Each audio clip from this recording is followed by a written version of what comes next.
Como best girl. Made in Japan. Beeping papa.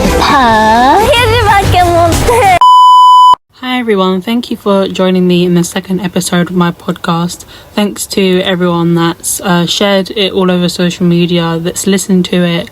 And I now have an Instagram for this podcast. It's podcast 4 Kura. So the Instagram is podcast for Kura, and I'm sort of making it separate to my trading and selling Instagram. I don't want to bombard people with the podcast on that account, and I don't really want to focus on the podcast when it's really for trading and selling photo cards. It's also been brought to me that the podcast is, I realised this myself as well, that the podcast sounds and is a lot better without music. I realised that, thank God, 1 minute into the podcast, and I can assure you there'll definitely not be any music this time. So for today, I'm going to be covering NCT and WAYV's Lucas situation, Aespa's Karina and Stray Kids Hyunjin reportedly dating, CLC's quote-unquote dismissal that's been revealed on Girls Planet,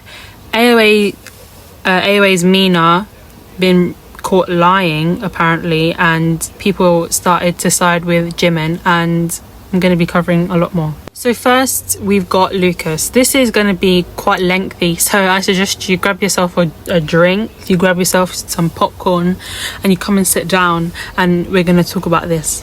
So obviously Ten and Yang Yang have come out with the new release of their album, and they had an interview with South China Morning Post, and the reporters, instead of them talking about what they were there for, the new release of their album, they actually brought up Lucas. The pair actually didn't answer the questions about Lucas directly, like they try to dodge it as much as they can, as they should. They're there for the new album and things like that, so the reporters had to get in there about Lucas, but I'm glad that they didn't really expose Lucas and talk about it that much, because that's not what they're there for. The Lucas thing started to come out around the 23rd or 25th of August. It was accusations about him gaslighting and him using people for money and things like that. Someone came out of nowhere and tweeted about the toxicity in their alleged relationship with Lucas, claiming to be his ex-girlfriend, and that, in her own words, she wanted to expose his gaslighting and his money leeching behaviour. She claims that after they broke up, this is when the problems began to start, and they separated because of Lucas's busy schedule. That's not unheard of when K-pop idols date. Obviously, a lot of the reasons why they separate with people is because of their busy schedule. So after they separated, Lucas allegedly reported to ask to see her and meet up with her in her house or in a hotel, which he expected her to pay for apparently. And she said that this was all because of Lucas didn't want his manager finding out about the bank transfers and the history, so where he'd be spending his money on. She then claims that he would gaslight her, saying that she was the only person that understood him, but he soon cut her off after that, saying that she was burdensome and that he didn't like her because she felt too much like a fan. She then posted screenshots of selfies of him that he supposedly sent to her, and citizens soon debunked everything, saying that the voice message came from Lucas sending it on fans' Bubble. Obviously Bubble is they have it for JYP, they have it for SM. It's obviously like this chat thing that idols can talk to you, but sorry to crush everyone's dreams. I have Bubble for Momo, but it's not it's not actually them talking to us, it's us, it's them.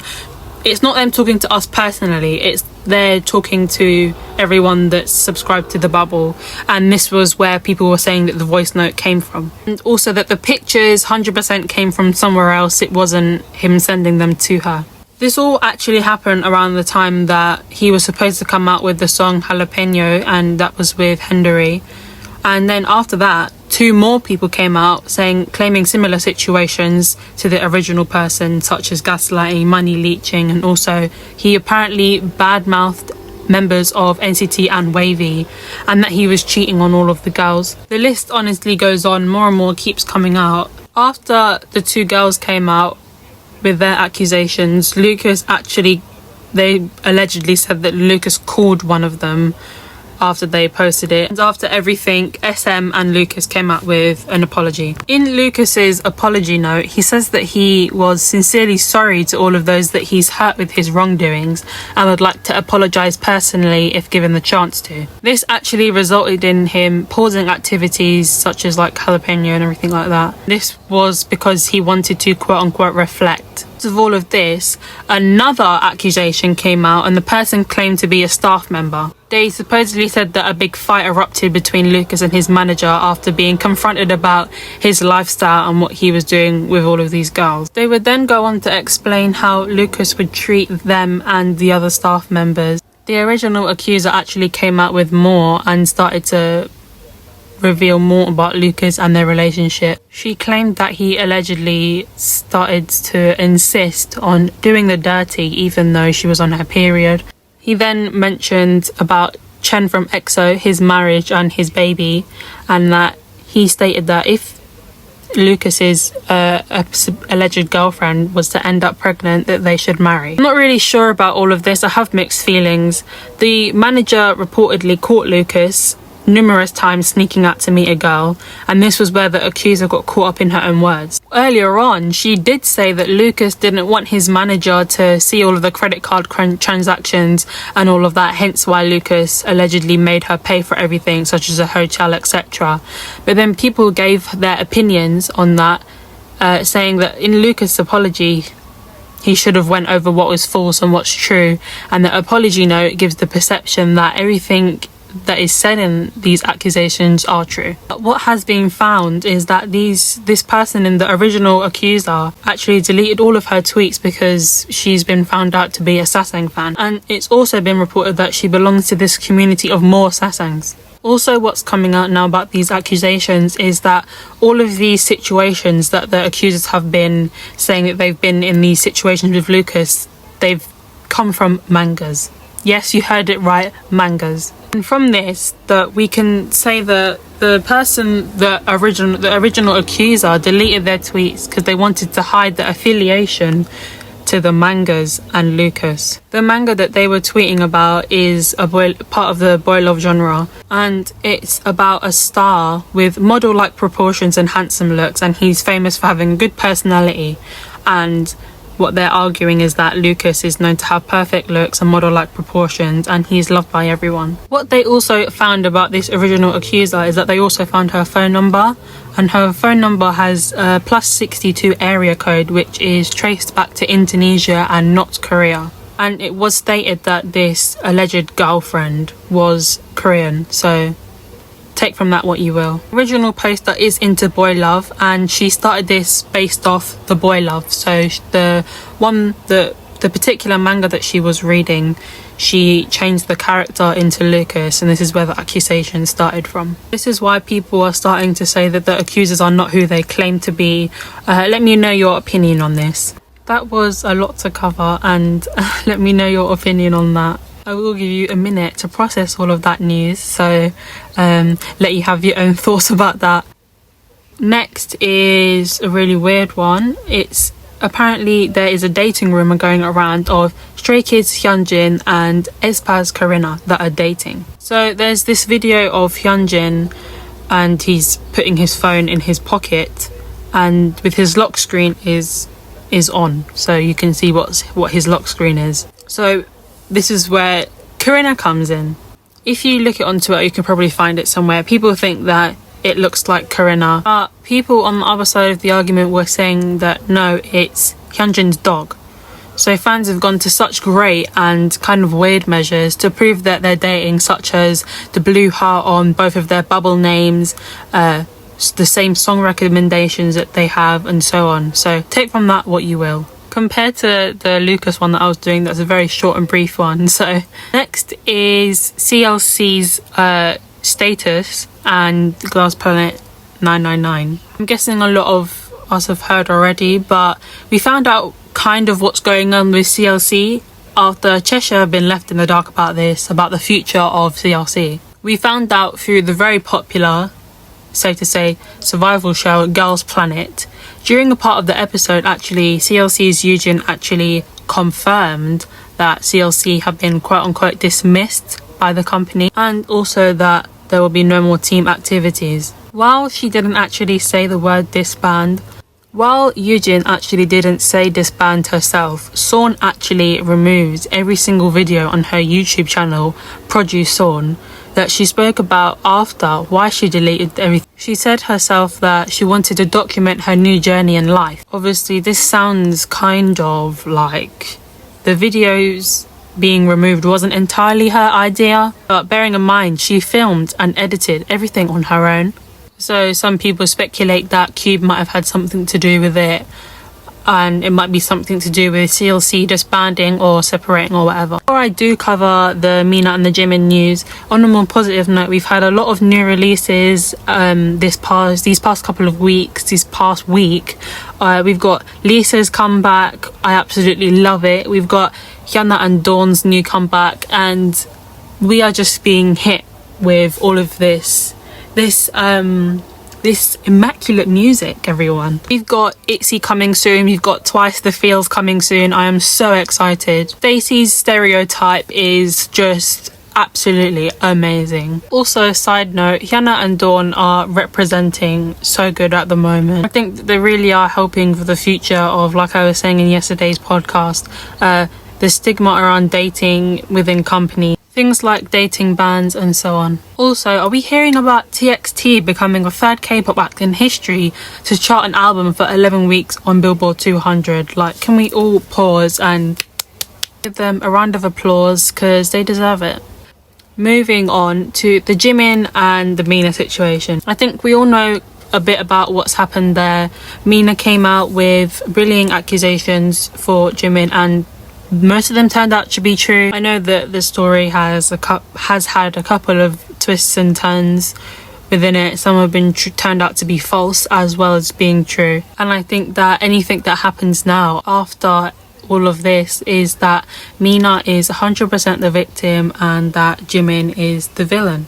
Also, a lot of the people were saying that the rest of the members of AOA are just bystanders and that they just watched everything go on, which I think is wrong, but also I kind of don't believe it, I guess. I mean, what would we all do if we was in a group and the other member was being bullied? I think that we would step in, but I also do think that some of the members may have been scared of Jimin. Dispatch have actually reportedly come out with transcript and text messages between Mina and Jimin. But here's the weird part. They allegedly have recordings of the members and Jimin and Mina talking in Mina's private house. Jimin's father actually sadly did pass away on the 3rd of April 2020. And also, Mina showed up to the wake after the funeral, and Jimin actually apologised to Mina and all of the hurt that she's caused her. Dispatch as well attached images of the conversation that Mina and Jimin had on that day. Mina said, "The moment you said sorry to me, I lost it. I feel regretful thinking, what if I approached you more? What if I was more honest? Onni, I am so sorry." The other messages that Dispatched attached in the images were also them being friendly to each other. And that's also probably what Jimin thought as well until July, when the first accusations started coming out with Mina accusing Jimin of bullying her for years. Obviously, Jimin firstly denied the claims, and then Mina started to put more posts on Instagram exposing Jimin. The transcript says that Jimin apologised to Mina numerous amounts of times but doesn't remember anything that she had done. Mina also linked her depression to Jimin's bullying. Choa also said, "It's difficult for the other members to say anything, and Jimin, this problem will not be solved by you leaving. If she says she's upset about something, just listen." She also added, "From my perspective, we had a busy schedule back then. Could have lashed out on her, and Mina could have taken things more personally because she was also stressed." After all of the members met up in Mina's house, Jimin posted her apology on Instagram. Mina had also posted on her Instagram to deny that Jimin apologised. And also on that day, Jimin decided to leave AOA, the company, and the entertainment industry altogether. She did not respond to any more of Jimin's Instagram posts, and she was basically nowhere to be seen. From about December 2020 until May 2021, Mina did continue to message Jimin, insulting her, guilt-tripping her and everything like that. But it didn't stop there. She went on Instagram lives, continued to post about Jimin, and basically just carrying on the accusation. So went on a YouTube channel to talk about Jimin even more. Some of the younger staff members in FNC Entertainment also claimed that Mina's sensitivity also resulted in her blowing up on staff members numerous amounts of times. Also, Jimin's neighbours have been speaking out on how much weight Jimin has lost, and K netizens are starting to get a bit tired of Mina and her innocence, as she's basically ruined Jimin's life and she isn't really as innocent as she's seeming out to be. A picture of Jimin did surface and people are saying that she has lost a bit of weight after a photo with AOA Solhyun and them smiling together in a picture. One netizen commented, "I feel so bad for Jimin and Solhyun. Solhyun especially. She went through so much and she didn't want to negatively affect the team, so she even fainted on stage after doing individual promotions on top of group promotions." Now, after Mina's inconsistent stories and things not adding up, people are starting to believe the other members and Jimin as well. Let me know your thoughts about Jimin, about Mina, who's lying, who's telling the truth. In other news, Somi has come out with her new single Dum Dum, and it's safe to say that I think a lot of people love it, including me. But a couple of Blinks are mad after one of her comeback stages on Inkigayo. She was basically wearing the same outfit as Rose in one of her performances of On the Ground. And to make it worse, it also was the same music show. I don't see the problem in them wearing the same outfit. I think it's quite a cute outfit actually. But people are saying that the stylist should have known better, because a lot of female idols are being accused of copying Blackpink nowadays. But on the positive side, people have been commenting about how pretty they both look in the outfit. I agree. But some are wondering why the stylists were dressed in the same. I also agree with that. The hashtag #ProtectTXT trends after they've been getting mobbed in the airport by sasaengs, and a manager seemingly pushes Subin into the car in a hostile manner. Hashtag was trending to shed light on TXT's lack of bodyguards and lack of protection. In a parking lot, they were getting mobbed by sasaengs and also photographers. The manager was the only form of protection around TXT, and him and TXT being mobbed by the crowd also made him seemingly push Subin into the van and him hitting his head on the top of the car. This frustrated Moas on Twitter, as they also carried on trending the hashtag #ProtectTXT and begged Big Hit, as it now is known as Hype, to get better security for TXT and better protection so things like this don't happen again. Finally, in the last part of today's podcast, I am going to be reading your anonymous confessions, questions or opinions. If you would like to submit your own, please go to my Instagram at @momoskura. There will be a link in my bio to fill out a form where you can put in your confessions, questions, an opinion, anything you want, and I will read it out in this podcast. Show my merchandise, I don't care. And none of you should care I mentioned got this far. I hope you enjoyed everything do or might get bullied about it, about having a photo card in their phone case. I show it off personally. I want people to know that I'm a K-pop stan. I'm in the street, I'm at school, I'm showing the photo card, the Momo photo card in the back of my phone, and I'm showing my merchandise. I don't care. And none of you should care either. You should flaunt that you like K-pop, because it's completely fine. So no, I don't get embarrassed at all, and nobody else should. And finally, this last one is asking me about my favourite comeback this year. I think obviously From My Girls, 100% alcohol free. Whole Taste of Love album absolutely just served. So I think that everyone will agree with me on this. Stacey's ASAP is what have they laced in that song? Also, I would like to give an honourable mention to my ultimate bias, Yugyeom. His album Point of View You is so good. His voice is like his voice is just something else. My mum especially really liked his style. I know him and J-Bomb like R&B music. Also, J-Bomb's album recently came out this month. Yeah, it came out this month. I have that on the way, so be sure to see a TikTok about it at Momoskura. But that is it for today's podcast. Thank you so much for listening if you got this far. I hope you enjoyed everything that I spoke about today. Let me know your opinion about it. Let me know your opinion about my podcast, what you'd like to hear from me next. My Instagram is Momo's Kura, but now I have